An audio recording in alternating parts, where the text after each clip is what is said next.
ಕಾಂಗ್ರೆಸ್ ಸರ್ಕಾರದಲ್ಲಿ ಭ್ರಷ್ಟಾಚಾರ ನಡೆದಿದೆ ಅಂತ ಹೇಳಿ ಬಿಜೆಪಿ ನಾಯಕರು ಇವತ್ತೂ ಕೂಡ ಪ್ರತಿಭಟನೆಯನ್ನ ಮಾಡಿದ್ರು.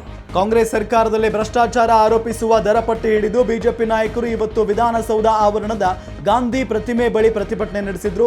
ಪರಿಷತ್ ಸದಸ್ಯರಾದ ಸಿಟಿ ರವಿ, ಎನ್ ರವಿಕುಮಾರ್ ಸೇರಿದಂತೆ ಹಲವು ಬಿಜೆಪಿ ನಾಯಕರು ಪ್ರತಿಭಟನೆಯಲ್ಲಿ ಭಾಗಿಯಾಗಿದ್ರು. ಕಾಂಗ್ರೆಸ್ ಸರ್ಕಾರ ಯಾವ್ಯಾವ ಇಲಾಖೆಯಲ್ಲಿ ನೇಮಕಾತಿಗೆ ವರ್ಗಾವಣೆಗೆ ಎಷ್ಟೆಷ್ಟು ಲಂಚ ಪಡಿತಾ ಇದೆ ಅನ್ನೋದನ್ನ ಸೂಚಿಸುವ ಪ್ಲಕಾರ್ಡ್ಗಳನ್ನ ನಾಯಕರು ಕೈಯಲ್ಲಿ ಹಿಡಿದು ಪ್ರತಿಭಟನೆ ಮಾಡಿದ್ರು. ಭ್ರಷ್ಟ ಕಾಂಗ್ರೆಸ್ ಸರ್ಕಾರಕ್ಕೆ ಧಿಕ್ಕಾರ, ರೈತ ಮತ್ತು ಶಿಕ್ಷಕರ ವಿರೋಧಿ ಸರ್ಕಾರಕ್ಕೆ ಧಿಕ್ಕಾರ, ದಲಿತ ವಿರೋಧಿ ಸರ್ಕಾರಕ್ಕೆ ಧಿಕ್ಕಾರ, ವ್ಯಾಪಾರ ವ್ಯಾಪಾರ ಎಲ್ಲದರಲ್ಲೂ ವ್ಯಾಪಾರ ಅಂತ ಘೋಷಣೆಗಳನ್ನ ಬಿಜೆಪಿ ನಾಯಕರು ಕೂಗಿದ್ರು. ಅಬಕಾರಿ ಇಲಾಖೆಯಲ್ಲಿ ಅಬಕಾರಿ ನಿರೀಕ್ಷಕನ ಹುದ್ದೆಗೆ 30 ರಿಂದ 50 ಲಕ್ಷ, ಅಬಕಾರಿ ಕಮಿಷನರ್ ಹುದ್ದೆಗೆ 75 ಲಕ್ಷದಿಂದ 1.5 ಕೋಟಿ ರೂಪಾಯಿ, ಹೀಗೆ ಆಯಾ ಇಲಾಖೆಯಲ್ಲಿ ಎಷ್ಟೆಷ್ಟು ಲಂಚ ಪಡೆಯಲಾಗುತ್ತಿದೆ ಅನ್ನೋದನ್ನ ಪ್ಲಕಾರ್ಡ್ಗಳ ಮೇಲೆ ಬರೆಯಲಾಗಿತ್ತು.